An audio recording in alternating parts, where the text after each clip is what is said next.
Bueno, a ver, ya que estamos y en honor a la puntualidad, ustedes ven que estamos Rosalba y yo, y sin embargo, éramos 3 los que convocábamos esta mesa.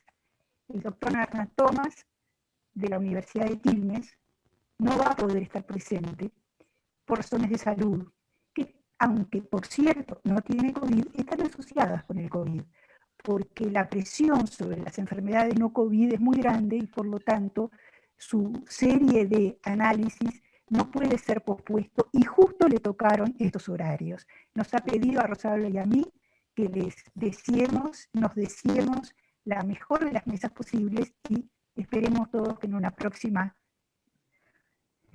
próximo encuentro, ojalá presencial, ojalá en Montevideo, que tengamos el gusto de tenerlos, podamos tener a Hernán también. Entonces, era una primera cuestión para compartir con todos. La segunda cosa es recordarles muy brevemente que esta mesa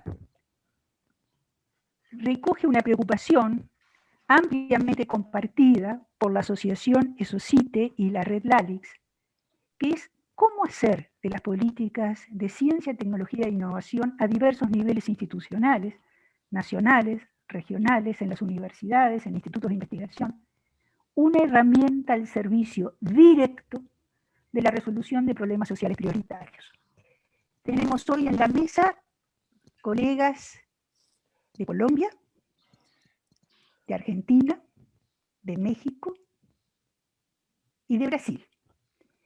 Y por una extraña casualidad, sí Renato llega en tiempo y las cosas se dan en el orden adecuado, una curiosa y seguramente azarosa combinación.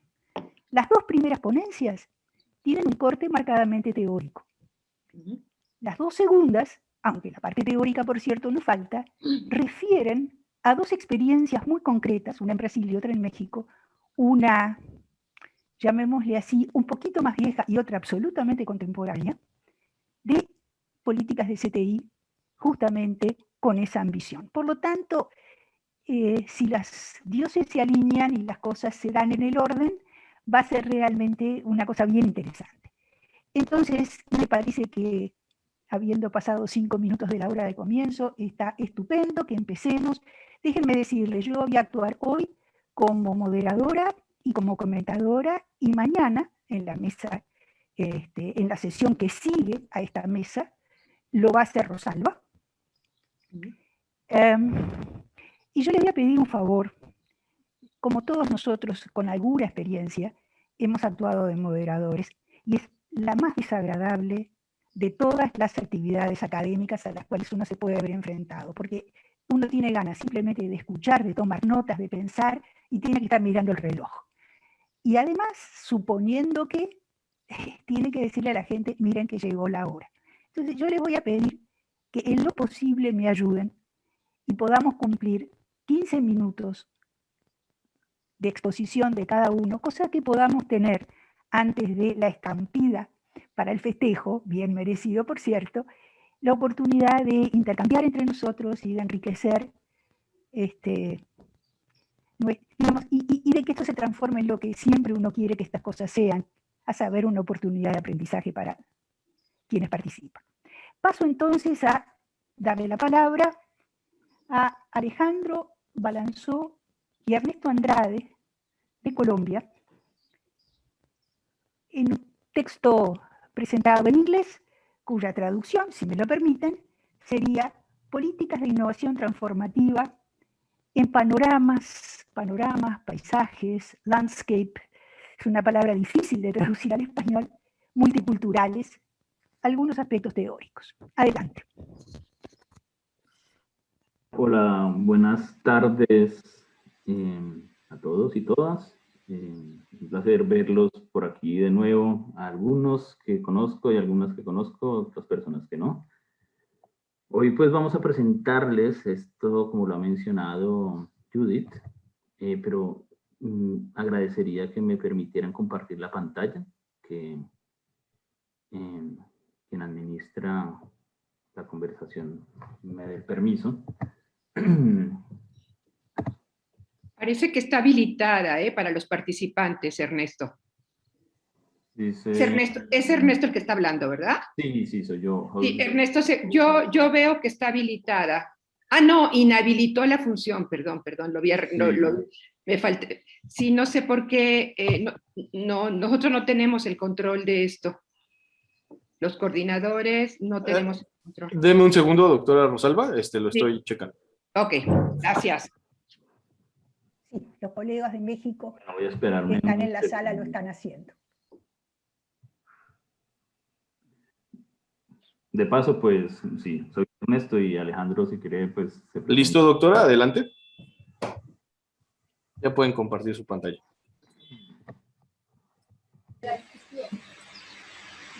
Buenos días a todas y todos. Mi nombre es Alejandro Balanzó. Ya tendremos oportunidad de ir conociéndonos a lo largo de la exposición. Adelante, Ernesto.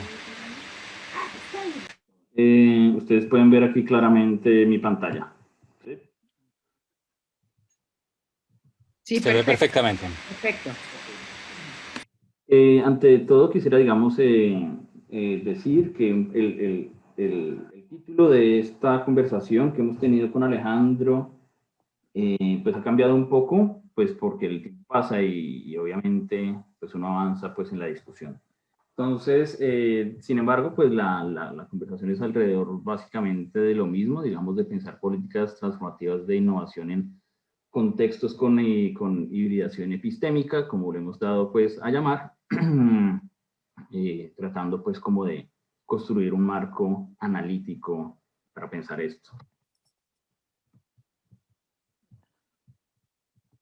El propósito de nuestra investigación, digamos, es básicamente, justamente como ya lo mencioné, pues discutir algunos retos que tiene el emergente marco de política transformativa de innovación, buscando, digamos, o detallar las formas en que diferentes ensamblajes sociotécnicos interactúan específicamente. Nosotros, pues para hacerlo más comprensible, lo denominamos, pues hay algunos que son locales y otros que son externos, por decirlo de algún modo. ¿Cierto? ¿Qué es lo que hacemos aquí? Nosotros básicamente una discusión conceptual parándonos sobre la idea de la diversidad epistémica y la hibridación y como contexto un poco para contribuir a esto de las políticas transformativas de innovación de cara pues a algunas categorías, digamos, en una revisión de literatura sobre sostenibilidad, con el fin pues de construir un marco analítico que nos permita pensar la diversidad epistémica para las políticas con carácter transformativo en el sur. Como ya lo mencioné, pues estos son los dos, digamos, las dos aproximaciones conceptuales, el Transformative Innovation Policy y la diversidad epistémica, tratando, digamos, por supuesto, en el segundo caso, de hacer unos vínculos entre las ideas de hibridación y diversidad en los estudios CTS y el pensamiento decolonial, y pues en el primer caso, pues teniendo en cuenta el carácter normativo que tiene esta aproximación de política pública, un poco persiguiendo las ambiciones de la Agenda 2030. ¿Qué métodos utilizamos, digamos, pues para hacer esto? Básicamente fue una revisión de literatura, escogimos de esa revisión, elaboramos pues unas ecuaciones de búsqueda en Scopus, entre otras bases de datos, pero especialmente Scopus. Escogimos 54 papers, los organizamos, básicamente los codificamos. Encontramos, digamos, en esa revisión, digamos, que hicimos de esos papers estaban básicamente abordando ¿qué? Una de las cosas es la idea de diversidad en estudios de sostenibilidad, ¿cierto? Y por otro caso, y por otro lado, pues la misma noción de diversidad epistémica. Vemos que esta literatura pues empieza a crecer fuertemente a partir del año 2010.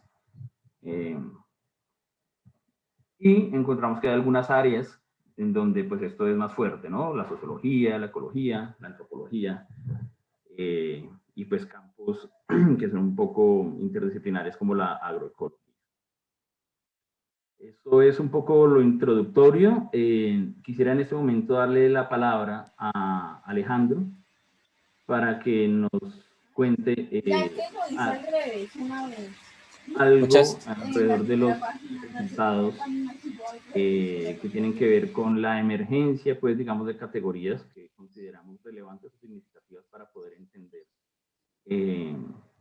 las formas en que conocimientos, digamos, no científico-tecnológicos y conocimientos científico-tecnológicos interactúan en experimentos o proyectos que buscan abordar la hibridación y la diversidad para conseguir sostenibilidad. Adelante, Alejandro. Muchas gracias, Ernesto. Entonces, lo que encontramos es básicamente una relativa diversidad en el tipo de trabajos que hablan sobre cómo distintos saberes se encuentran alrededor de la sostenibilidad. Y lo que vemos aquí son las categorías que logramos encontrar y establecer. Tenemos un primer nivel micro, y ahí en ese primer nivel micro lo que estamos hablando es de experiencias muy concretas entre autores y comunidades, o experiencias o trabajos que relatan esas experiencias concretas. Está la investigación como tal, en la cual el investigador va al otro lugar, reporta sobre ese saber de manera, entre comillas, aséptica. Tenemos también algunos casos en los cuales se acerca un poco más, y entonces hay un elemento de valorización de la iniciativa local, que es reconocer un cierto saber para ponerlo en valor, donde la investigación cumple ese valor. Y hay otros que refieren procesos de codiseño. Y en codiseño ya estamos hablando de una participación conjunta entre los autores y comunidades a propósito de distintos objetos. Más adelante voy a volver sobre cuáles pueden ser esos objetos.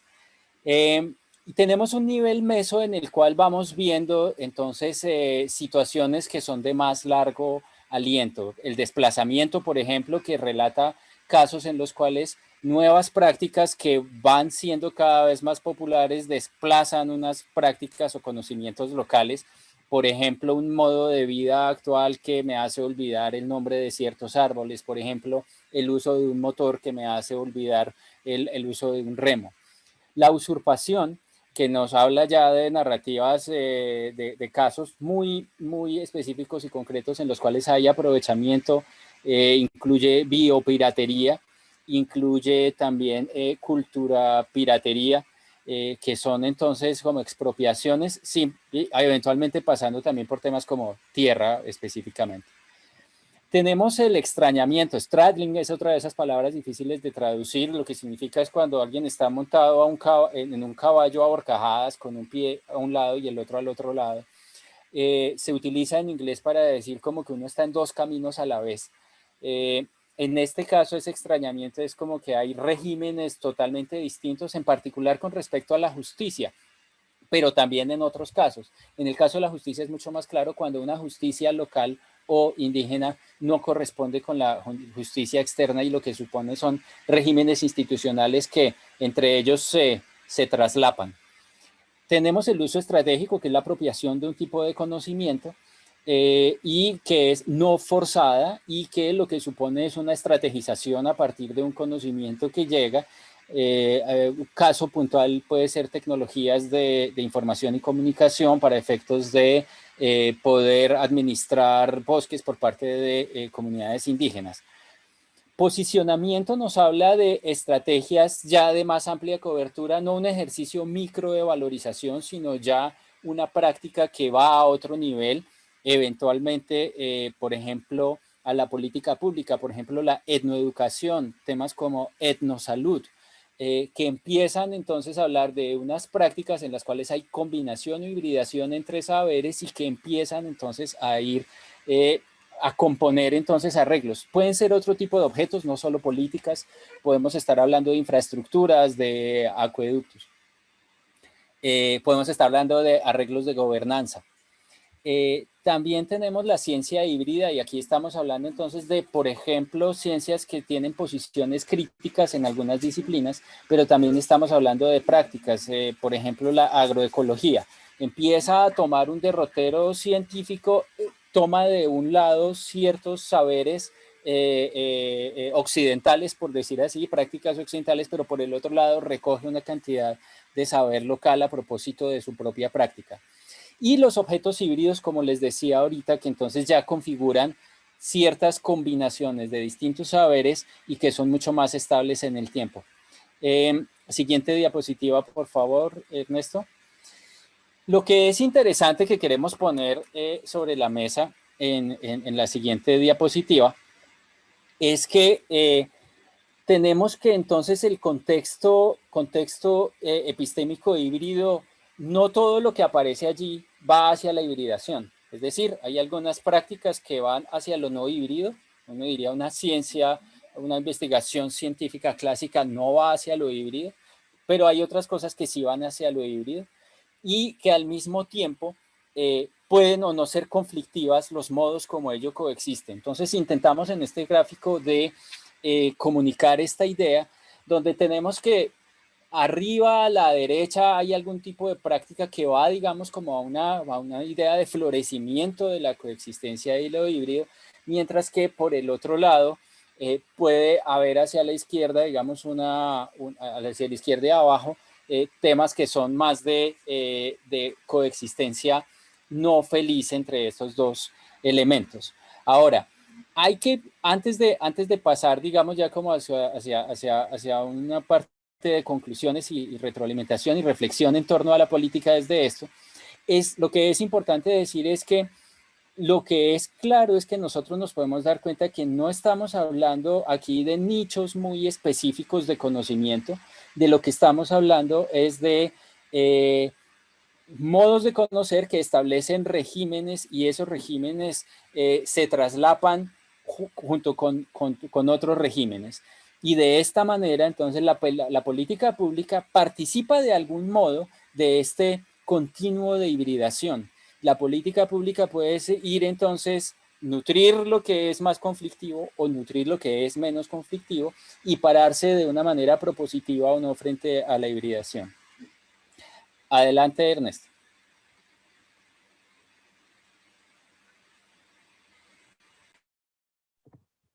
Gracias, Alejandro. Entonces, bueno, como último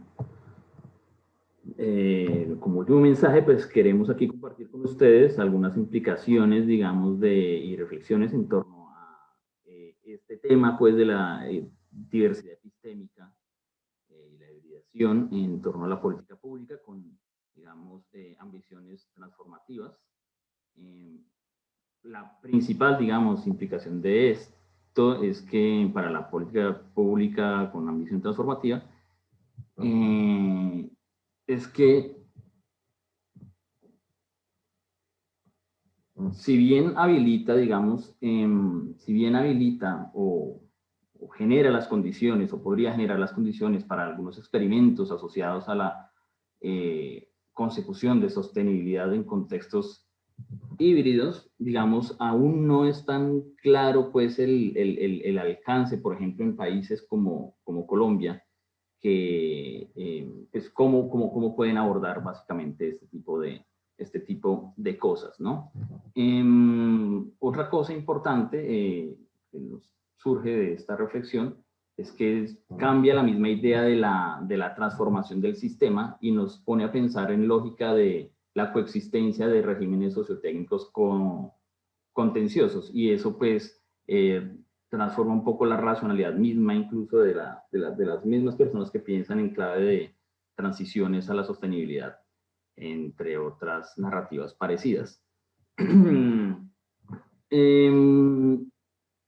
Un tercer asunto importante es que esta aproximación nos permite, digamos, pensar que la política con ambición transformativa, pues definitivamente debería o construir formas de gobernanza que tengan en cuenta la diversidad, pero teniendo por supuesto en cuenta la posicionalidad y las expectativas de los creadores de la política y de las comunidades de las cuales son sujetas, digamos, este tipo de políticas. Es importante, digamos, tener en cuenta también que la misma noción o el mismo marco emergente de política de innovación transformativa, digamos, no escapa aún a la propia, digamos, a esa trampa, digamos, colonial mediante la cual las imposiciones de alguna manera desde el norte sobre qué es lo que se produce y qué es lo que no se produce como teoría, digamos, en el campo de estudios de innovación y política, pues, pues es importante tenerlo en cuenta. Y de alguna manera, digamos, algo que nos inquieta en este caso es que, por supuesto, no todas las voces, digamos, a la luz de esa aproximación, teniendo en cuenta estas hallazgos que hemos nosotros tenido, pues serán, digamos, escuchadas. Básicamente eso es como lo que nosotros hemos podido llegar a concluir por el momento. Esto es un trabajo en desarrollo. Estamos pues prestos a escuchar sus observaciones, inquietudes. Por supuesto, alrededor específicamente de cómo es que la coexistencia de diferentes conocimientos y regímenes sociotécnicos en países como el nuestro pueden ser abordados desde la política pública. Gracias. Muchísimas gracias. Han ustedes cumplido con el tiempo de manera galante. Les propongo dejar hacia el final el conjunto de comentarios para poder escuchar y eventualmente intervincular las exposiciones. Y por lo tanto, le pido ahora, por favor, que quite muy lindo el fondo, la presentación, y le daría entonces la palabra a los colegas de la Universidad de Quilmes, Argentina, a Lucas Becerra, Paula Juárez y Florencia Trentini, cuya ponencia tiene como título Falacias naturalizadas en la concepción de políticas de CTI para el desarrollo inclusivo y sustentable. Adelante, por favor. Gracias, Judith. ¿Me escuchan bien? Perfecto. Así es. Muy bien. A los fines, ahí compartí pantalla, la están viendo, ¿no? Vamos a ver si la puedo Por poner. favor, maximizala si sos tan amable. Sí. Segundo. Vamos a ver si funciona.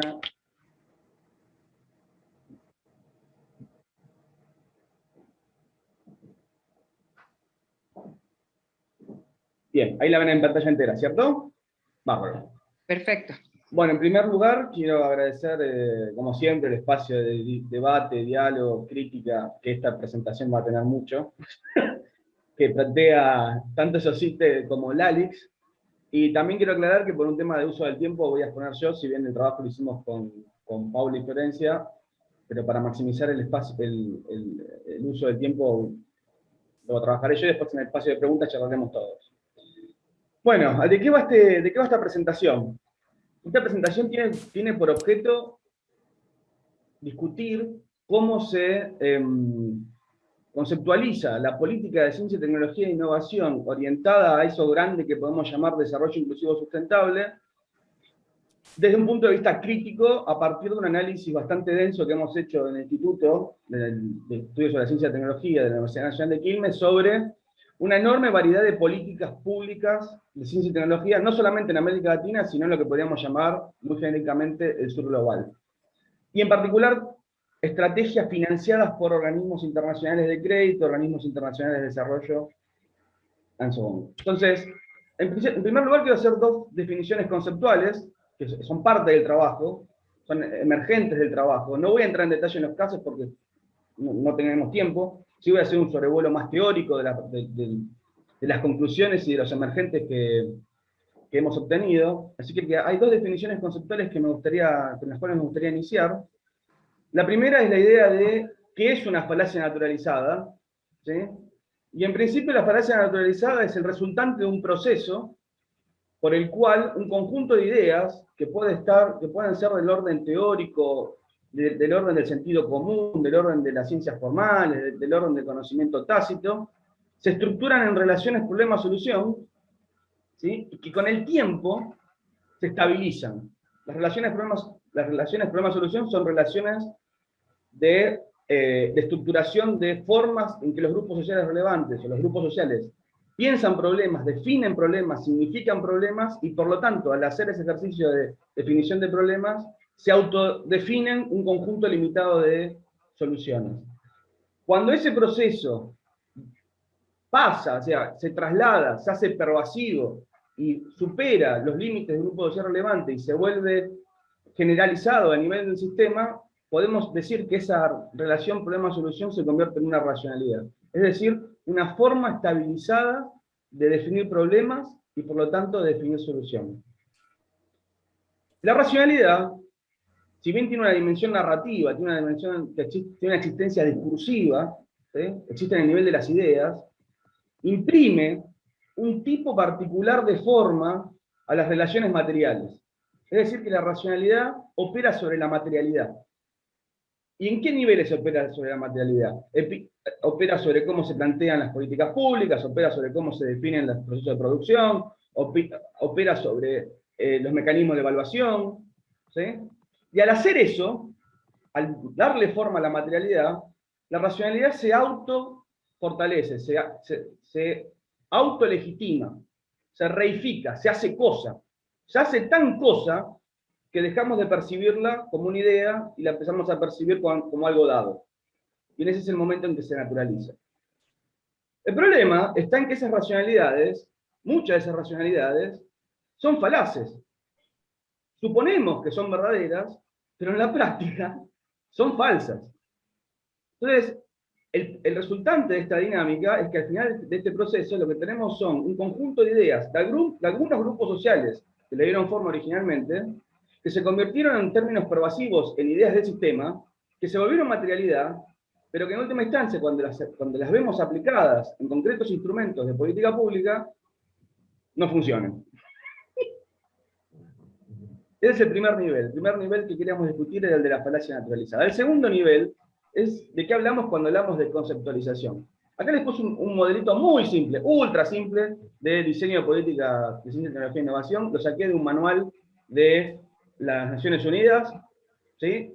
Pero la idea no es discutir el modelo lineal de planificación, porque sabemos que está perimido y hay 200 modelos mejores. Lo que quería decir nada más es, cuando hablamos de conceptualización, cuando hablamos de problemas de conceptualización, lo que estamos hablando es cómo marcos conceptuales, es decir, esas racionalidades, ¿sí?, operan en la determinación de la agenda de problemas, operan en cómo se formulan y diseñan políticas, operan sobre qué criterios se toman decisiones, operan sobre los criterios de validación de la implementación y la ejecución, y operan también sobre los criterios de evaluación y monitoreo. Así que y por lo tanto, en la dinámica de aprendizaje. Así que cuando planteamos problemas a nivel de la conceptualización, estamos planteando problemas en términos transversales a las diferentes etapas de política pública, indistintamente del modelo que tengamos para trabajarlo. Si voy muy rápido, si mi porteño veloz confunde, dígame y voy más despacio, pero quiero usar los 15 minutos. Bien. ¿Qué racionalidades y falacias hemos podido identificar en el análisis empírico que les contaba al principio de la charla? Bueno, en particular, vamos a trabajar sobre América Latina y el sur global, pero dos advertencias cortas. Esto no es un problema del sur global. Es un problema de cómo se conceptualiza política a partir, digamos, a escala internacional. Lo que pasa es que todavía no tenemos evidencia empírica para afirmar semejante cosa. Lo pongo como advertencia. ¿Sí? La evidencia empírica que tenemos es sobre el sur global. Pero nuestro malestar estomacal, nuestra sensación interior, ¿sí?, nos permite inferir que esto es un problema a escala internacional, en particular por...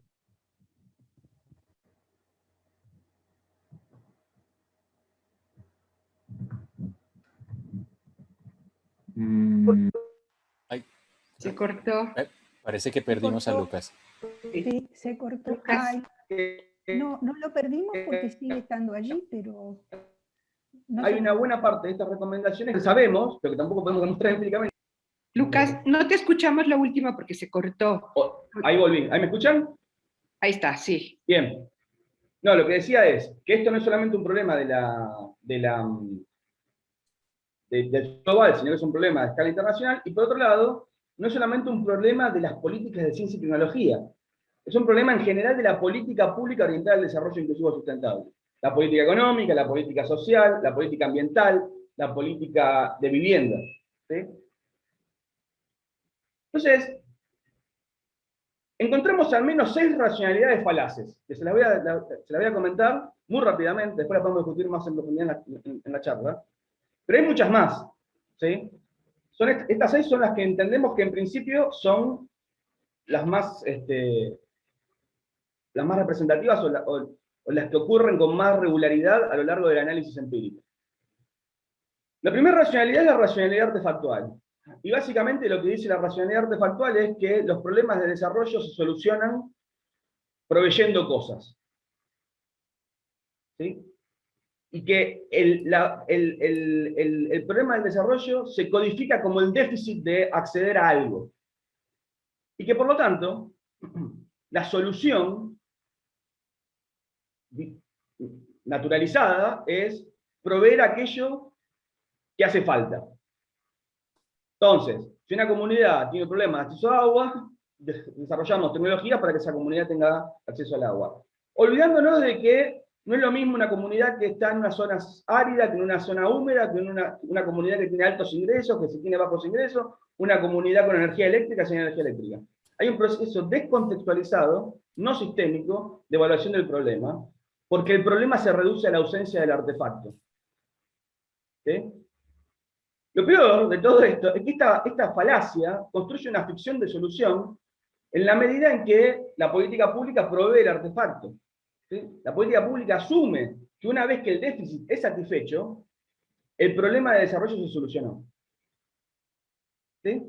Olvidando las demás dinámicas sistémicas. Obviamente, cuando uno vuelve 2 años después a ver qué pasó, la situación está igual o peor, porque estrictamente el artefacto, en su forma individual, no genera las dinámicas sistémicas que permiten salir de la dinámica de su desarrollo persistente. La segunda dinámica, la segunda racionalidad falaz, es esto que denominamos la racionalidad mercantil, que se acopla a la racionalidad artefactual y donde asume que además de proveer artículos, además de proveer artefactos, hay que proveer artefactos en su forma mercantil. Es decir, que el core set de actividad de investigación y desarrollo, y de producción de conocimiento y de producción de bienes, debe estar puesto en clave de desarrollar mercancías. Y por lo tanto, el actor válido que engendra esta acción es básicamente la empresa.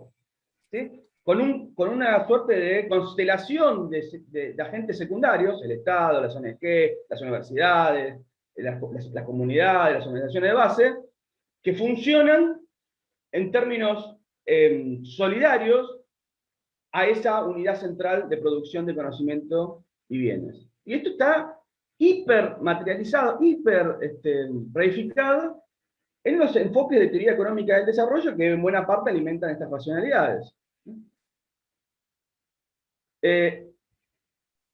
Sin embargo, si hacemos un análisis de larga data, pongámosle 5.000 años de humanidad, ¿sí? 6.000 años de humanidad, este sistema de provisión de satisfactores, de circulación de artefactos, tiene con toda la furia, con el máximo tiempo que podemos contemplar, unos 200, 250 años. Así que en la práctica, esta racionalidad falaz, no solamente nos dice que hay una sola forma de circular artefactos, sino que además nos dice que es la única que existe y que siempre existió.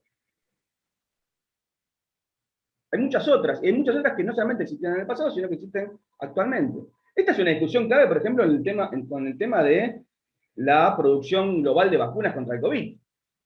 ¿Es la vacuna un artefacto? Sí, claro. Ahora, ¿es una mercancía?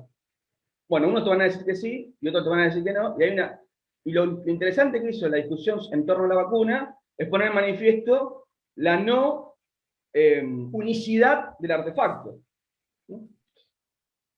La siguiente racionalidad es una racionalidad que nos encanta siempre trabajar porque es la confusión entre territorio y espacio político institucional. En general, la política entiende que el territorio es la jurisdicción sobre la cual tiene capacidad de gobierno directo. El municipio, la provincia, el Estado nacional, ¿sí? Y pareciera de que las relaciones económicas, las relaciones cognitivas, las relaciones políticas, las relaciones culturales, se resuelven dentro de ese espacio. Perdón, Luca, discúlpame que te corte un segundito. Te aviso que te quedan 5 minutos. Perfecto, me faltan pocas filminas. Gracias. Y en la práctica lo que ocurre es que esas dinámicas económicas, políticas y culturales desbordan los espacios jurídico-políticos. Y la capacidad de control efectiva de esas dinámicas económicas, políticas y culturales son siempre limitadas, son siempre acotadas a parcialidades de la dinámica general. La cuarta racionalidad es la racionalidad productivista. Esto da para mucho, pero es una discusión larga que está metida dentro de los estudios de la teoría de la innovación y del cambio tecnológico y del desarrollo económico en relación a cómo hacemos para que las empresas sean más productivas. Y en stricto sensu, las empresas no son más productivas porque quieren ser más productivas solamente. La productividad no es un objeto en sí mismo, una finalidad en sí misma, sino que en la medida que las empresas son más productivas, ganan espacios de control sobre los procesos de producción y los procesos de comercialización y los procesos de consumo.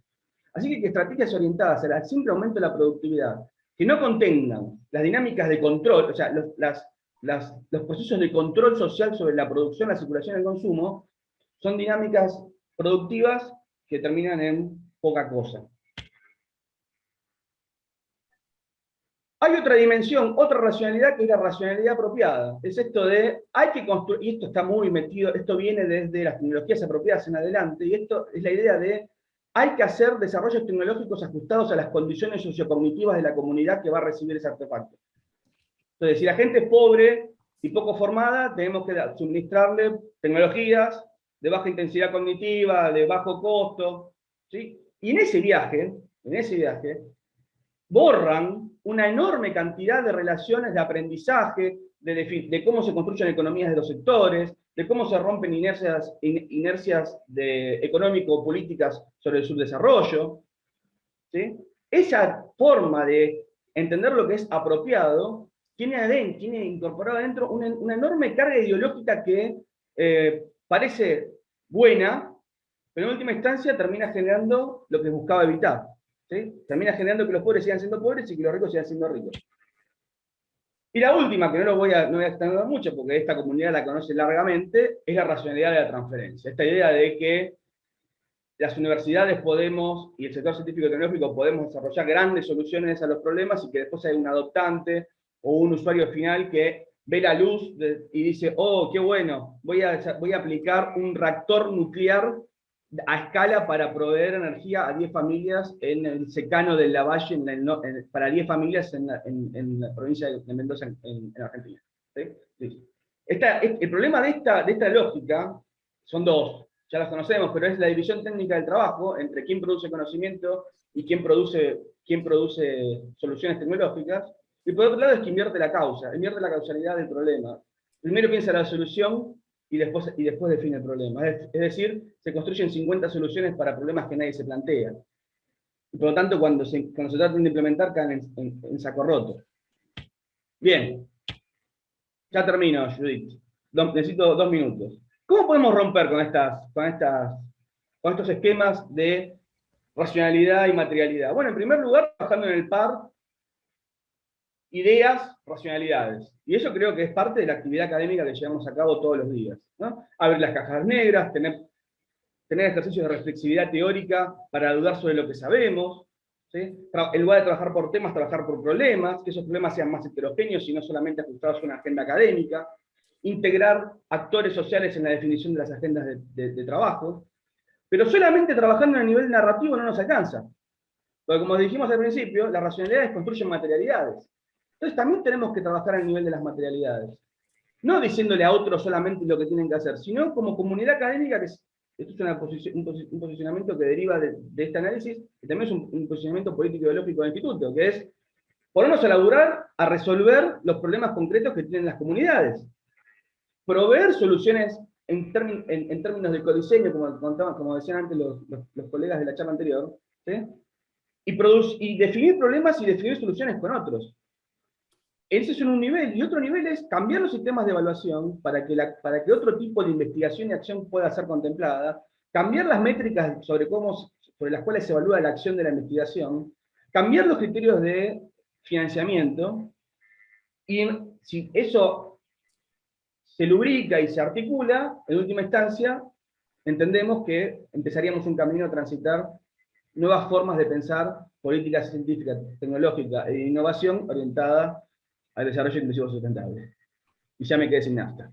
Gracias, y gracias Judith por el tiempo. No, muchísimas gracias, Lucas. Impecable, impecable. Creo que tenemos a Renato. Así que, si no me equivoco, corresponde entonces darle la palabra para que nos cuente sobre una experiencia muy, muy rica, y por lo que leí del texto que nos presentó, absolutamente fascinante en su análisis de construcción, y no me animo a decir de derrota. Vamos a dejar a Renato que nos cuente. Adelante, Renato, tenés 15. No, va a pasar otro.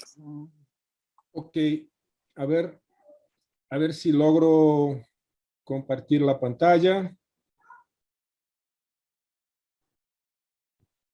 ¿Ya se ve, no? Sí, se ve. Sí. Muy bien.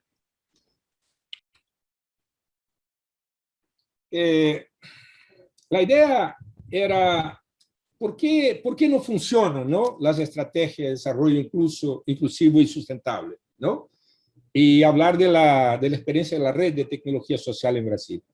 Pero, sin embargo, escuchando a Lucas y sus problemas de conceptualización, yo ya te voy a encomendar, Lucas, un comentario, ¿no? Y introduje justamente cambié aquí, ¿no? Tú sabes que nosotros somos rápidos, ¿no? Cambié el final de mi presentación para que escucharte después. Bueno, la idea era hablar un poco de los aciertos y desaciertos, ¿no?, en la implementación de lo que nosotros hemos llamado tecnología social. El apoyo que ha tenido, las lecciones aprendidas en ese proceso, etc. Y a ver si logro sacar... Sí. Para entender por qué no hemos logrado lo que pretendíamos, sería necesario contar nuestra historia. No sé, eso a veces... Pero teniendo en cuenta las experiencias también en otros países de América Latina, yo señalo 3 temas que aquí formulo como preguntas para generar reflexión y discusión. La primera pregunta: ¿cómo hacer con que los que elaboran las políticas públicas relacionadas a la producción de bienes y servicios perciban el papel que puede desempeñar la economía solidaria, o social, o popular, en la construcción de la sociedad de bien vivir, más justa y ambientalmente responsable? Entonces hay un problema situado en la economía, en la idea de economía solidaria. Las evidencias disponibles muestran que muy difícilmente nuestros países podrán alcanzar esas metas socioeconómicas mediante la mantención del modelo de desarrollo que hemos adoptado hasta ahora, fundamentado en la estrategia de generación de empleo y salario y en la hipótesis del derrame. Ella depende de una cada vez menor disposición del empresariado nacional, que es responsable, en el caso de Brasil, por alrededor del 90% de la inversión. Es la inversión privada la que genera empleo. Y si los empresarios no están dispuestos, no hay empleo. Y no hay la posibilidad de expandir la oferta de bienes y servicios de una forma razonable para satisfacer las necesidades de la población. La estrategia, evidentemente, no excluyente, es importante que no es excluyente, del trabajo e ingreso, no excluyente a del salario y empleo. La estrategia del trabajo e ingreso, que es una de las consignas de la economía solidaria, necesita ser mejor entendida por esos tomadores de decisión.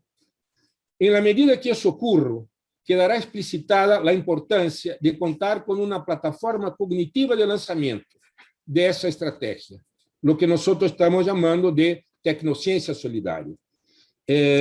Vean ustedes que no hablo ya de tecnología social, sino que hablo de tecnociencia solidaria, y eso está, creo que bien explicado en las últimas cosas que hemos escrito, y voy a comentar al final sobre eso. La segunda pregunta, el segundo tema: ¿cómo hacer con que los integrantes de las instituciones públicas involucradas con la política cognitiva, o sea, la política de educación y de ciencia, tecnología e innovación, que tenemos que trabajar cada vez más en conjunto esas dos políticas, porque no son dos, son una, la política cognitiva? Entonces, ¿cómo hacer con que los integrantes de las instituciones públicas, nosotros, ¿no?, se den cuenta de las oportunidades contenidas con la propuesta de la tecnociencia solidaria? Al orientar sus agendas de investigación y enseñanza, y también sus agendas de extensión, en la dirección de la tecnociencia solidaria, ellos no estarán solamente retribuyendo a los que pagan el impuesto que las mantienen y avanzando en la concepción de las metas del nuevo modelo de desarrollo. Ellos estarán anticipando el reconocimiento por los logros académicos que les puede proporcionar el alto nivel de complejidad y originalidad que caracteriza la tecnociencia solidaria. Eso es muy importante porque nosotros hemos elegido, o las autoridades o la élite de la comunidad científica, eso que yo respetuosamente llamo de alta iglesia de la ciencia dura, ha elegido como aliado fundamental de la universidad las empresas privadas. Y ese aliado no es un buen aliado, no nos defiende. El gobierno de extrema derecha en Brasil nos está cortando todo, y no hay una voz del empresariado en el sentido de obstaculizar esa tarea. Estoy dando un ejemplo nomás, podría dar muchos otros. Tercera idea: ¿cómo hacer con que los responsables por esos dos conjuntos de políticas públicas, la cognitiva y la relacionada a la producción de bienes y servicios, sean capaces de prospectar la oferta y la demanda de conocimiento tecnocientífico necesario para impulsar el modelo de desarrollo del buen vivir?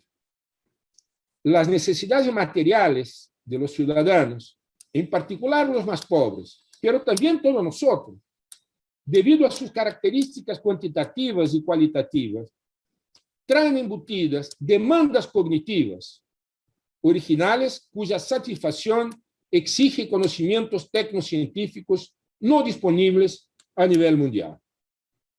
Identificar, primero, esas necesidades materiales y después decodificar esas necesidades materiales en demandas tecnocientíficas, en demandas cognitivas, y diseñar actividades de investigación y desarrollo, de extensión y de formación de personal, pasibles de atenderlas con la movilización del potencial tecnocientífico existente, es una tarea que solo aquellas instituciones públicas pueden realizar.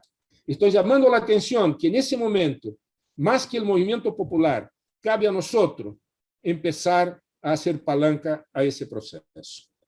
Para que eso ocurra, es necesario que los integrantes de esas instituciones, en especial la propia alta iglesia de la ciencia dura, que hacen la política cognitiva, estén convencidos de los contenidos adscritos a los temas anteriores. O sea, todo eso, lo que hablé antes, tiene que estar seduciendo, ¿no?, nuestros compañeros, nuestros pares, nuestras compañeras en las universidades y en los institutos de investigación.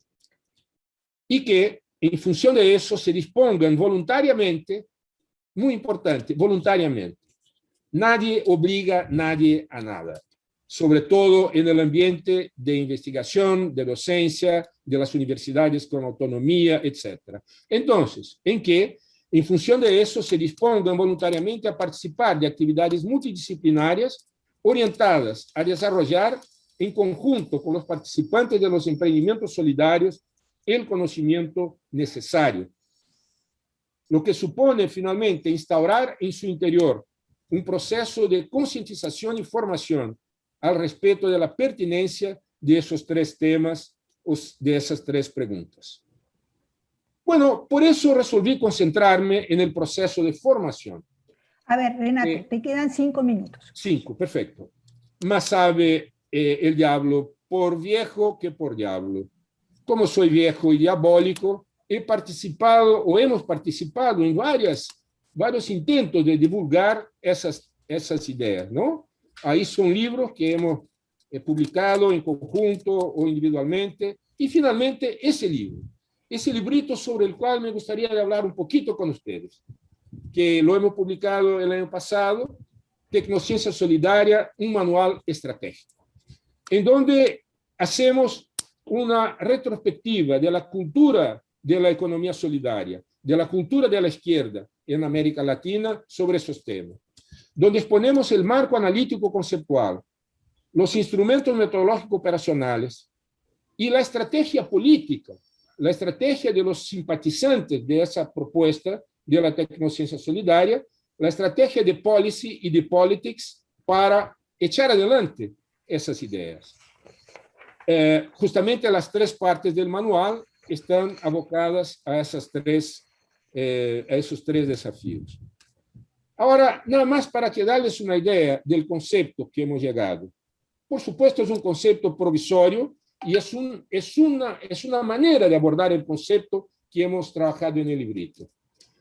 El modo como conocimientos tienen que ser agenciados, visando la producción y al consumo de bienes y servicios orientados a la satisfacción de necesidades colectivas en redes de economía solidaria.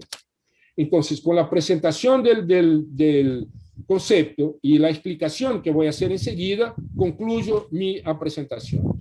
Pero entonces voy en partes, como decía Jack el Estripador, ¿no? ¿Qué se entiende aquí por modo? Un modo original, abierto, mutante y adaptativo. ¿Cómo conocimientos deben ser agenciados? ¿Qué conocimientos? Conocimientos de cualquier naturaleza, científico, sea el deshumano, sea el inexacto, religioso, empírico, tecnológico, ancestral y origen. Academia, empresas, pueblos originarios, movimientos populares, excluidos. Todo eso es conocimiento y todo eso tiene que ser agenciado. Agenciado quiere decir usado, prospectado, resucitado, combinado, reproyectado, rediseñado vía adecuación sociotécnica a partir de la tecnociencia capitalista, porque no somos tontos ni boludos. Nosotros sabemos perfectamente, ¿no?, que la tecnociencia solidaria va a emerger en gran medida con la combinación de la tecnociencia capitalista, la tecnociencia de las empresas, con esos otros tipos de conocimiento. Visando a la producción y al consumo de bienes y servicios orientados prioritariamente a la satisfacción de necesidades colectivas, al atendimiento de las compras públicas y a la reconversión industrial. Es muy importante que nosotros proponemos como futuro no la reindustrialización basada en la buena voluntad de las empresas, subsidiadas a través de los gobiernos para generar empleo y salario. Nosotros somos adeptos, somos simpáticos a la estrategia no la estrategia de distribución de ingresos para los pobres, pero la estrategia de producción de ingresos por los pobres, y a través de una estrategia de trabajo y empleo en la economía solidaria.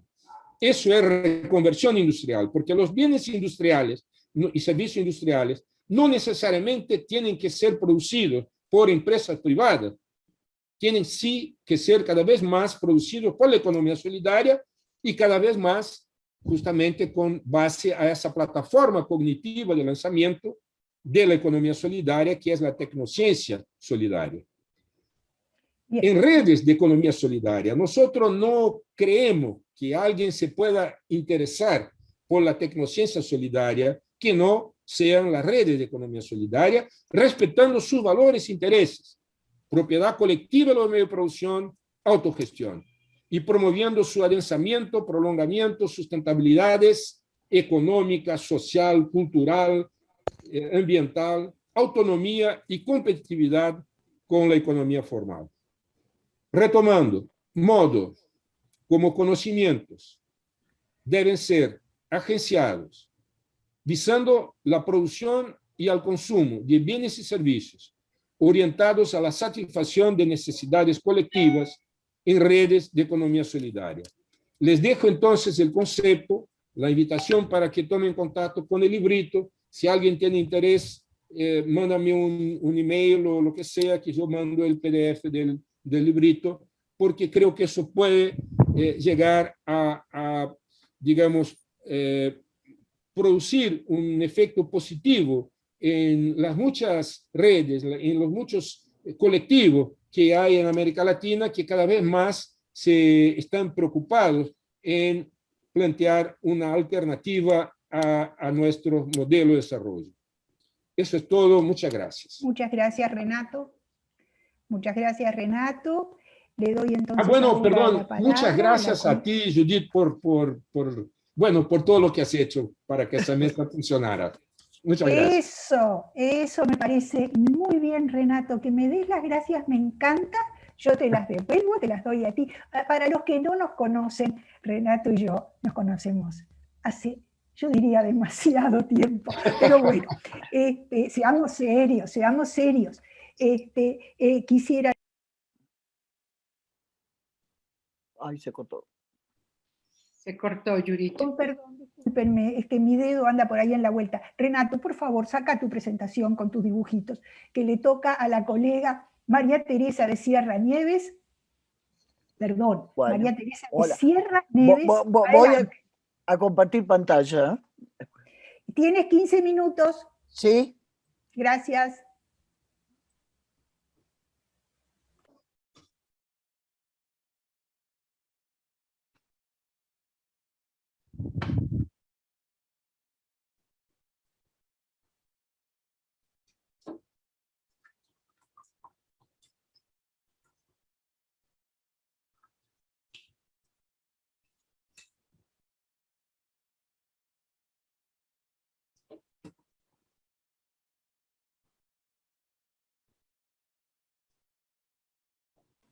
Ya está puesta, ya se ve, adelante.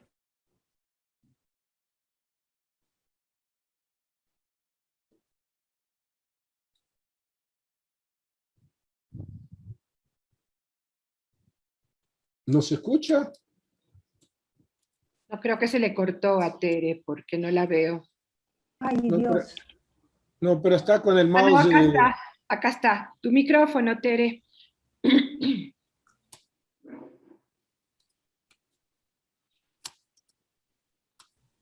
Uy. María Teresa, no te escuchamos. Sí, ahora, ¿verdad? Un poquito porque se me cortó. No, está. A ver, espérate. Ahí está. De los que le voy a platicar es de un trabajo que vengo haciendo de hace muchos años, pero en particular a partir del sabático ahondé más acerca de los cambios que estaban justamente acompañando en ese año todos los procesos y los debates que se habían dado a partir del sexenio actual con respecto a ir cambiando el CONACYT hacia una propuesta de cambio de la propia ley de ciencia y tecnología, ¿no? Bueno, fundamentalmente en este proyecto lo que yo he querido trabajar son las tensiones y los cambios sistémicos en las políticas de ciencia y tecnología en México y sus efectos en la evaluación académica científica, no solamente al interior de CONACYT, sino también en todo el sistema educativo superior. Y ese trabajo lo he planteado a partir de un análisis de los distintos imaginarios que se han construido, no solamente a partir de este diseño, sino que se vienen construyendo desde hace varios decenios, ¿no? Por un lado, que se ve reflejado, por un lado, las propuestas de cambio del actual CONACYT, también del cambio de nombre de Consejo Nacional Humanidades, Ciencias y Tecnología, Innovación y Tecnología. Y el concepto de resignificación de la innovación, así como los nuevos indicadores de evaluación y producción de conocimiento en CONACYT y las instituciones de educación superior en México. Este estudio se nutre de un importante debate que se planteó en la comunidad académica del país, en el cual participó Rosalba, y que se dio tanto en el Foro Consultivo Científico y Tecnológico como en la propia Cámara de Diputados en México, detonado por justamente las propuestas que estaban habiendo del cambio de la Ley de Ciencia y Tecnología y también de la Ley de Educación. En general, bueno, estos debates se enmarcan indudablemente dentro de todos los nuevos paradigmas de la pertinencia, la responsabilidad social, la función de las universidades y también de los objetivos de desarrollo sustentable.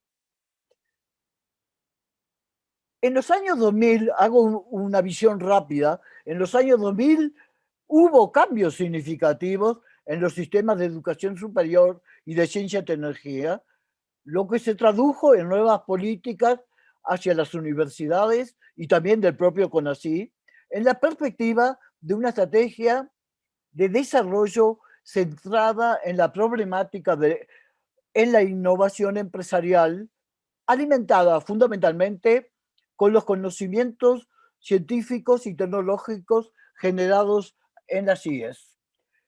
Como parte de ello, se asumió crear el Sistema Institucional Nacional en el 2001 de Ciencia y Tecnología.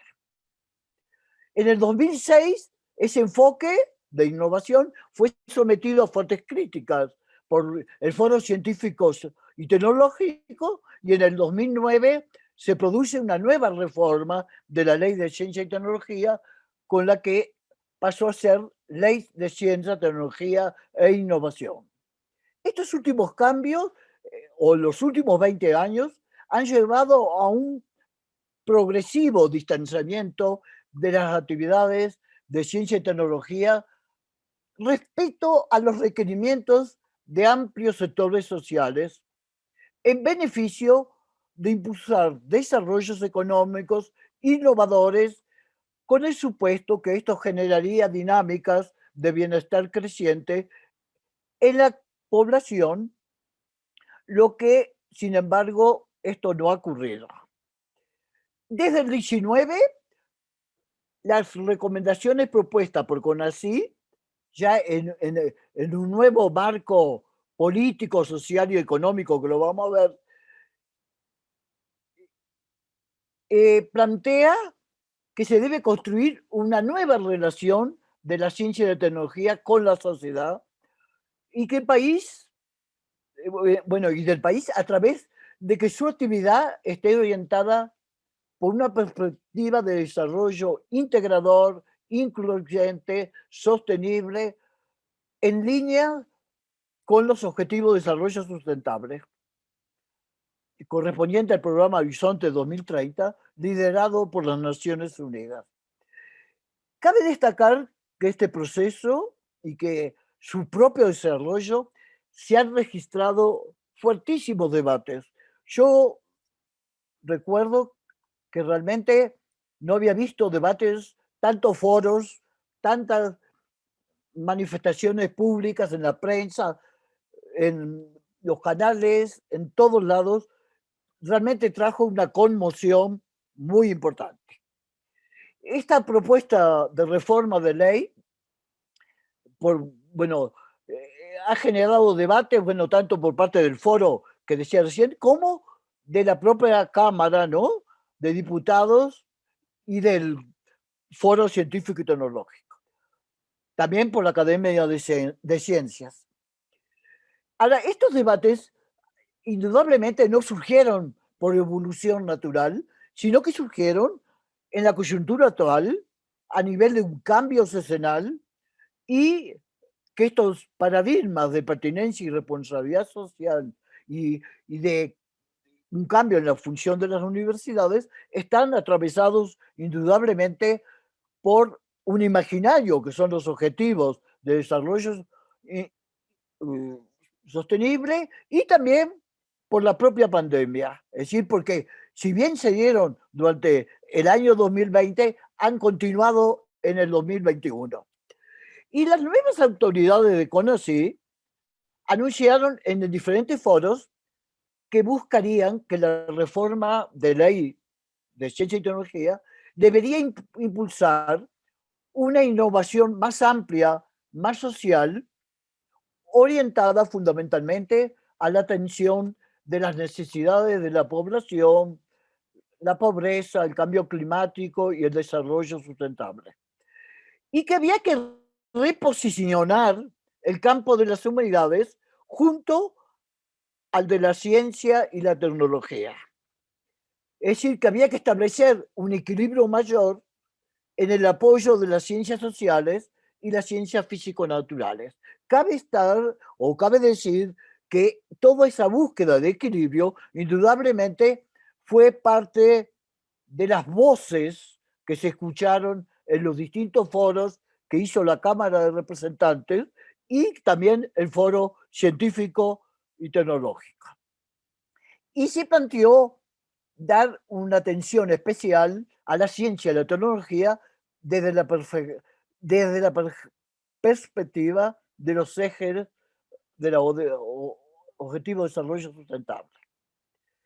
Esta definición y distintos posicionamientos sobre los temas versaron sobre varios temas que no voy a tratar todos, que son la gobernanza, el financiamiento público para la ciencia y la tecnología y la educación, la relación entre ciencias básicas y aplicadas, la relación entre la disciplina, interdisciplina, transdisciplina. Y también analizar las condiciones actuales en la producción y apropiación del conocimiento. Es decir, que determinar nuevos paradigmas para la vinculación y la transferencia del conocimiento con la sociedad y el mercado. Y, por consecuencia, se plantea el acceso abierto al conocimiento. Todos estos temas fueron los temas centrales de los debates, sobre todo que se dieron en la Cámara. Ahora, esta nueva mirada que surge en los debates, es decir, que no fue solamente por la dirección del Consejo Nacional de Ciencia y Tecnología, sino también que se dieron a nivel de distintas comunidades académicas, plantean trabajar con una nueva hipótesis respecto a la innovación científica tecnológica y que nos lleva a un enfoque más amplio del concepto de innovación. Es decir, que con el mismo no solo hay que referirse a la creación de cadenas de valor que aseguren la satisfacción de necesidades y espacios, sino que también debían de orientarse hacia la necesidad de lograr una participación mayor social. Es decir, que es necesario desarrollar una nueva mirada hacia el concepto de innovación. Ahora, esto implica indudablemente un redireccionamiento hacia las ciencias sociales. Es decir, indudablemente hubo tres temas muy relevantes que se plantearon, que fue uno, relativo a la articulación entre los distintos modos de saberes, principalmente el saber científico de herencia europea y los saberes ancestrales de los pueblos originarios en el país y en América Latina. En segundo lugar, el tema muy relevante fue un cuestionamiento a la jerarquización disciplinar de la ciencia. Es decir, que esta tendencia que venía marcándose en CONACYT y en el Sistema Nacional de Investigadores, indudablemente fue un tema de mucho debate. Y en este contexto, indudablemente las ciencias sociales abren nuevos caminos donde las disciplinas humanísticas se van configurando, diríamos, en esta tendencia hacia el desarrollo, un mejor o un mayor desarrollo de conocimiento de la sociedad. En la legislación, que aún no está vigente, que todavía está en proceso. Perdón, Teresa, tenés 5 minutos. ¿De acuerdo? Bueno, aquí veríamos que en la legislación, la innovación, ya lo habíamos planteado, estaba planteada muy como generadora de valor económico para el mercado. En el marco de los nuevos debates, el concepto de innovación de la ciencia y la tecnología está teniendo resignificaciones, más allá que todavía, podríamos decir, no está aprobada la nueva ley, indudablemente va teniendo cada vez mayores resignificaciones. Y otro gran tema que me parece que está presente es el empoderamiento social del conocimiento. Es decir, que en el debate académico actual se presenta como un tema relevante y que los resultados de nuestras investigaciones deban ser no solo de interés de las propias comunidades científicas, sino que también deben trascender a la sociedad. En particular, sobre todo aquellos nuevos hallazgos obtenidos mediante la disposición de los recursos públicos. Y se señala la necesidad de desarrollar nuevas propuestas de comunicación de las actividades científicas en interacción entre los sectores de la ciencia y la tecnología con la población, que permitan que ésta se empodere de estos conocimientos y los integre como parte de su vida cotidiana. En realidad, el otro aspecto, pero lo voy a pasar por alto para ya concluir, está muy unido también a nuevos indicadores de la evaluación científica, ¿no? ¿Qué quiero decir con esto? Es decir, que toda esta nueva reorientación diríamos, de la propia innovación que adquiere un carácter más amplio en el sentido de abarcar también temas sociales, temas de la sociedad, indudablemente va a llevar a nuevos indicadores de la producción científica, que es un tema muy interesante porque ya se está empezando a ver cómo la evaluación que había caracterizado no solamente al ENI, sino también a las universidades, y no solamente en México, sino en casi todos los países de América Latina, está colapsándose en la medida que se toma en cuenta más se llegó a una rutinización de la evaluación de productos académicos más que una evaluación del conocimiento. Entonces, para concluir, diría que si bien existen algunos puntos de coincidencia tales por parte de todas las comunidades en cuanto a plantear una innovación de la ciencia, la tecnología, un papel mayor de las humanidades, la vinculación con la sociedad, temas de autonomía y de ética en la investigación que pueden llevar a un cuidado mayor del medio ambiente. También se plantearon aspectos que tenían que ver con el incremento del presupuesto público a la ciencia. Pero pienso que no obstante que hay aspectos de coincidencia, hubieron posiciones encontradas respecto a la agenda del proyecto de ley de ciencia y tecnología. Es decir, que todos los planteamientos que estoy planteando, ya sea los indicadores de la evaluación del conocimiento científico, como la reorientación de la innovación, como indudablemente llevó a fuertes confrontaciones que creo que Rosalba nos puede hablar mucho más de ella, que fue partícipe de esas confrontaciones. Entonces podríamos decir que la comunidad científica ha estado muy polarizada, es decir, entre aquellos que están totalmente de acuerdo con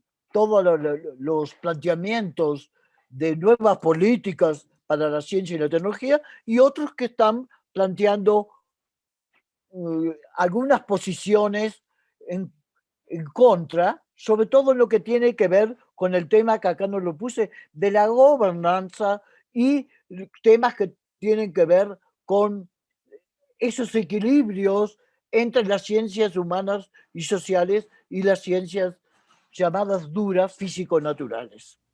Esto sería más o menos, a grandes rasgos, los aspectos que me gustaría debatir, nada más. Muchísimas gracias, María Teresa. Me parece, ustedes han cumplido con los tiempos de manera estupenda, de manera que, si les parece, yo asumiría una breve ronda, un breve comentario.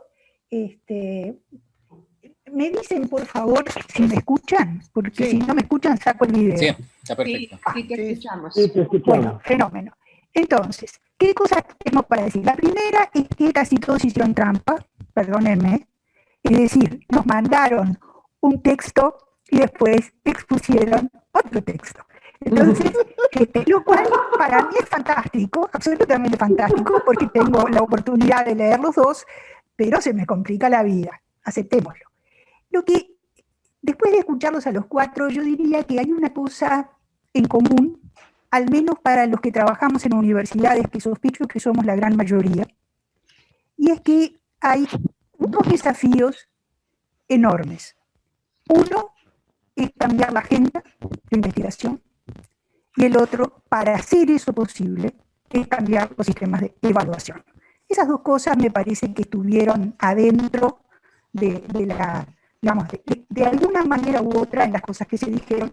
Me parece que son absolutamente centrales y determinantes, y no cabe ninguna duda, y a partir de lo que dijo María Teresa es por demás obvio, pero aunque no fue enfatizado, me parece que está presente en las otras tres, y es que este es un proceso enormemente conflictivo.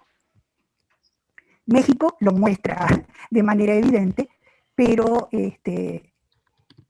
no sé, digamos, la posibilidad de llevar adelante este par de desafíos asociados sin ningún género de dudas, de manera indirecta, diría yo, a las futuras políticas de ciencia, tecnología e innovación para un desarrollo solidario, para un desarrollo inclusivo y sustentable, no van a ser sencillas de ninguna manera. Yendo entonces ahora brevemente a algunas puntualizaciones entre lo que escribieron y lo que dijeron. Empiezo por los compañeros de Colombia,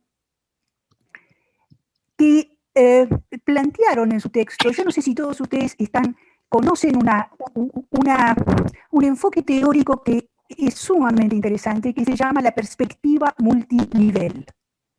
Esto lo plantea un holandés, la mafia holandesa. Yo sé que uno de ustedes dos está en Fuente, le llamamos con mucho cariño la mafia holandesa, ha sido realmente de una riqueza sus enfoques, y me dio mucho gusto, y déjenme compartir esto con ustedes, que en la bibliografía del trabajo presentado por los colegas de Colombia hay una lista de autores que termina con una mujer. Esa mujer se llama Joske Bunders, y ellos desarrollaron en la Universidad Libre de Ámsterdam un enfoque que se llama el Interactive Learning Approach, Bottom-up Interactive Learning Approach, con el cual trabajan interactuando entre gente de las ciencias duras y, por ejemplo, trabajadores rurales en Bangladesh. Son todos gente que viene de alguna formación científico-tecnológica dura, todos pasaron por ciencias de la comunicación. Yo les recomiendo que lean esos trabajos y que también lean la cuestión de la perspectiva multinivel, porque realmente es de las cosas teóricas que vale la pena mirar, y que con toda razón los colegas de Colombia advierten que no escapan de la trampa del pensamiento colonial. Yo no sé si llamarle pensamiento colonial, reconozco que vengo de un país, el Uruguay, que fue caricaturizado como los que se bajaron de los barcos. Entonces, a veces el concepto de colonialidad reconozco que me resulta complejo psicológicamente, si ustedes quieren, pero creo que tienen razón, creo que tienen toda la razón. La perspectiva multinivel es una perspectiva que parte de la base de que los cambios en los regímenes tecnológicos, desde arriba, o digamos, desde el paisaje y desde los nichos, es naturalmente endógeno. El cambio tecnológico se hace en el norte y cambia los regímenes del norte. En el sur, el cambio tecnológico del norte nos cambia nuestros propios regímenes. Entonces, ahí hay una diferencia absolutamente fundamental. Lo que sí rescato es el concepto de nicho, el concepto de hibridización, el concepto de, digamos, de diferenciación y de pluralidad. Y déjenme decirles que ustedes lo piensan desde la perspectiva de los saberes ancestrales. Yo lo pienso desde otra perspectiva que no es en absoluto conflictiva, sino complementaria. Yo lo pienso en lo que algunos llamamos la capacidad de innovar en condiciones de escasez. Y eso de ninguna manera es cosas de pobres para pobres, absolutamente no. Eso es hacer las cosas de otra manera, usando de otra manera. Y si quieren que les cuente una pequeña anécdota, ¿no iba a hablar de la soberana? Soberana la cubana, la vacuna cubana. La vacuna cubana la desarrolla Vicente Pérez Bencomo. Vicente Pérez Bencomo es el director, era el director, antes de ser ahora el director del Finlay, del Departamento de Antígenos Sintéticos de la Universidad de La Habana. Ese señor hizo la primera vacuna sintética del mundo. ¿Saben por qué la hizo? Porque la vacuna biológica era muy cara de producir. Trabajó 15 años, desligó la ciencia y permitió que niños en todo el mundo se vacunaran contra una vacuna contra la meningitis. Quiere decir que hacer las cosas distintas en un nicho protegido, en ese caso bien protegido que fue por la política pública, tiene mucha relevancia. Entonces, simplemente un poco para dialogar con esa perspectiva. Y pasamos ahora a los colegas de Quilmes. A mí me parece lo siguiente, si ustedes me permiten. Cuando ustedes hablan de las 6 falacias, por supuesto que son 6 falacias. Ahora yo les pregunto, ¿con quién se están peleando? Y me imagino que se están peleando con los mismos con los que me peleo yo en mi propio país. Pero ahí hay un pequeño detalle. Si ustedes se pelearan con la derecha, está todo bien. El problema es que ustedes se están peleando también con la izquierda. Y Renato, en su texto, hace una alusión a los economistas de izquierda, que en Brasil no permitieron el despliegue de esa maravillosa iniciativa de la economía social y solidaria, y en el fondo son los economistas de izquierda progresistas cepalinos, donde uno lee los informes de la CEPAL y tiene, por un lado, la política económica, después te cuentan qué horrorosa que está la situación social. ¿Y cuál es la solución? Y bueno, la solución es tener política de ciencia, tecnología e innovación para generar más recursos que permitan una fiscalidad que financie la política social. Y son progresistas, cuidado, no nos equivoquemos, no son todos lo mismo. Bolsonaro no es lo mismo que todos los demás. Entonces digo, está todo bien, pero ahí hay una cosa realmente muy compleja, y es cómo convencemos a los que de alguna manera ideológicamente están del lado nuestro, pero están en alguna medida también del otro lado. Con respecto digamos, eso les confieso que a mí me desespera. la idea de que hay gente de izquierda que hace política de ciencia, tecnología e innovación de derecha. Eso es una cosa que me viene preocupando hace mucho, mucho tiempo, y creo que es algo a lo cual deberíamos prestarle particular atención. Yo no les voy a contar, yo escribí algo sobre eso hace poco para sacármelo de adentro, pero bueno, no importa lo que yo haya hecho, digo, lo planteo. Con respecto, un poco más yendo a la cuestión epistemológica que en el trabajo ustedes desarrollan mucho, a mí hay un tema que me complica. Ustedes dicen que, ¿cómo es que lo dicen? Déjame ver un poquito. Ahí está. Ustedes dicen que cada grupo social relevante genera su propio problema y por extensión su propia solución. Yo no sé si estoy de acuerdo. Me parece que capaz que habría que pensarlo un poco más. Yo lo que creo que cada grupo social relevante, que no sé lo que es, pero no importa, digamos, genera su propio problema. ¿Qué quiere decir? Reconoce cuáles son los problemas que tiene. Ahora, lo que puede hacer ese grupo es decir, esta solución no me gusta, esta solución no va con mis valores, esta solución no la reconozco como solución. Ahora, crear su propia solución, bueno, eso ya me parece un poco más. Pero en todo caso, lo planteo como una duda. No sé si nos dará el tiempo para discutirlo, pero me parece que es una cosa interesante, digamos. Con respecto a la cuestión de Renato, lamento que Renato no nos haya contado lo que escribió. Y lo lamento porque lo que escribió fue como 4 pilares absolutamente complementarios, extraordinarios en Brasil, que articulan lo financiero, lo cognitivo, la compra pública del Estado, el financiamiento, que hicieron posible en determinado momento un apoyo a partir de un gobierno ideológicamente orientado de la economía social y solidaria. Sin embargo, esta se fue, desapareció, se debilitó, se invisibilizó. ¿Por qué? Increíblemente Renato nos cuenta que en parte eso se dio a la bonanza. La bonanza dio lugar al boom de las commodities, hubo plata, hubo inversión, hubo salario, se diluyó. Y también, y en eso Renato y yo vamos a estar discrepando probablemente hasta que seamos mucho más viejitos de lo que somos ahora, por culpa de, digamos así, la comunidad académica. Ahora, yo lo que quiero decir es que a la comunidad académica hay que ayudarla.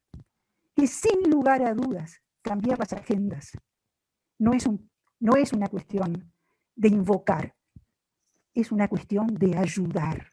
Y entonces creo que uno de los grandes desafíos que tenemos por delante, y lo tiene la política, al menos la política universitaria, es cómo en vez de rezongar, en vez de decir deberías hacer esto y no lo estás haciendo, y yo soy una mala persona, y mirá que te pagamos con los impuestos públicos, etcétera, etcétera, etcétera. La pregunta es, ¿cómo te ayudamos a ser solidarios? Esa es una pregunta muy importante. Hacer emerger la solidaridad cognitiva exige no cargar sobre los hombros de cada quien la responsabilidad de ser solidario. Es una responsabilidad institucional. Yo no les voy a contar lo que hacemos en la Universidad de la República, pero si alguno quiere, déjenme decirles que tenemos un programa que se llama Investigación e Innovación Orientadas a la Inclusión Social. En este momento está abierto. Y sabemos lo extraordinariamente complejo que es desenterrar los problemas de la gente, traducirlos en problemas de investigación, contarle a los investigadores que esos problemas están, convocarlos a que intenten abordarlos. Es complejo, es difícil, es de largo plazo. Pero bueno, por ahí van los tiros. Y ahora no me queda otra para terminar con lo que María Teresa planteaba. Lo de México es fascinante. Lo de México es fascinante, es como volver a los 60. Es interesantísimo. Y yo me temo que haya una guerra de guerrillas, que ojalá no sea así, particularmente estéril. En todo caso, lo que sí quiero decir es que me alegra enormemente la reivindicación de las ciencias sociales y de las humanidades como una aproximación cognitiva imprescindible en todas estas cosas. Y déjenme decirles que nosotros mismos nos pegamos tiros en el pie. Yo tengo una polémica muy fuerte con mis colegas feministas con respecto al tema STEM, porque en particular, como ustedes saben, STEM empieza con S, es decir, Science. Y resulta que las mujeres son mayoría en biología y química, son minoría en física y matemáticas. Entonces yo me pregunto, ¿esa denominación no quiere decir que la biología y la química no son ciencias? No, me explico, ¿por qué hay tanto problema con que haya pocas mujeres en STEM? Y no hay ningún problema con que haya poquísimos hombres en la enfermería. Es decir, nosotros mismos generamos una jerarquía cognitiva, incluso cuando somos bien pensantes. Yo diría, simplemente como comentario, digo, cuidado, la biodiversidad cognitiva, la pluralidad, es de las cosas más importantes que tenemos que defender, como académicos, como universitarios y demás. Como verán, esta ha sido una mezcla rara, me he tomado unos minutos para hacerlo, pero todavía nos queda media hora, es un montón de tiempo para que ustedes se hagan preguntas recíprocas, y ahora yo prometo que no abro más la boca y ustedes, los expositores, van a ser los protagonistas. Muchísimas gracias. Adelante. ¿Cómo hacemos para pedir la palabra? Eso sí que no me queda claro, Rosalba. Decime, Rosalba, ¿te animás a enseñarme cómo dar la palabra? Y después, Sí, que levanten la manita en la pantalla. Ahí está Ernesto, Gabriel, ¿y quién más? Renato, ¿ok? Ernesto, Gabriel y Renato, en ese orden, Judith, ¿te parece? Perfecto, Rosalba, lo que tú digas está bien. Bueno, si quieres yo les doy la palabra, ¿sí? Entendido, hazlo tú, gracias. Gracias. A ver, adelante, Ernesto. Hola, gracias por darme la palabra. Tengo una inquietud y agradezco pues a Lucas por su presentación, muy interesante. Honestamente siempre me gusta lo que hace. Yo tengo en realidad son dos inquietudes. La primera es, ¿cómo distingues las racionalidades falaces de las no falaces? Es una.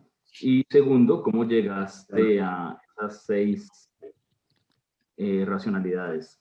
¿Cómo las lograste caracterizar? Listo, gracias Ernesto. Vamos a tomar unas preguntas y después hacemos una ronda para que los ponentes respondan, ¿no? Gabriel Vilmes, por favor. ¿Qué tal? Buenas tardes a todas y todos. Es una pregunta para Renato. Renato, pensando en una política cognitiva para el desarrollo de una tecnociencia solidaria y en particular para la producción popular, en el Ministerio de Ciencia y Tecnología de Argentina se está trabajando en un proyecto de parques de producción social, que serían algo así como parques tecnológicos pensados para la interacción con el sector de la economía popular y cooperativa. Es un equipo coordinado por el ingeniero Enrique Martínez del Instituto de la Producción Popular. La primera pregunta es si tenés idea de experiencias de este tipo en Brasil o en otros lugares. Y la segunda pregunta es, pensando en instrumentos formales para poder, en la dirección de esta política cognitiva, ¿qué pensás de la implementación de aspectos en términos de leyes? Por ejemplo, hay una ley dando vuelta en la Argentina, que es un proyecto de ley en realidad de promoción de transferencia de tecnología a la producción popular, que permitiría a las cooperativas y organismos de la producción popular recurrir a las universidades para asesoramiento y desarrollo. Gracias. Gracias, Gabriel. Renato, ¿tú tienes una pregunta para alguien en particular o quieres ir abundando en tu presentación y respondiendo? No, Rosalba,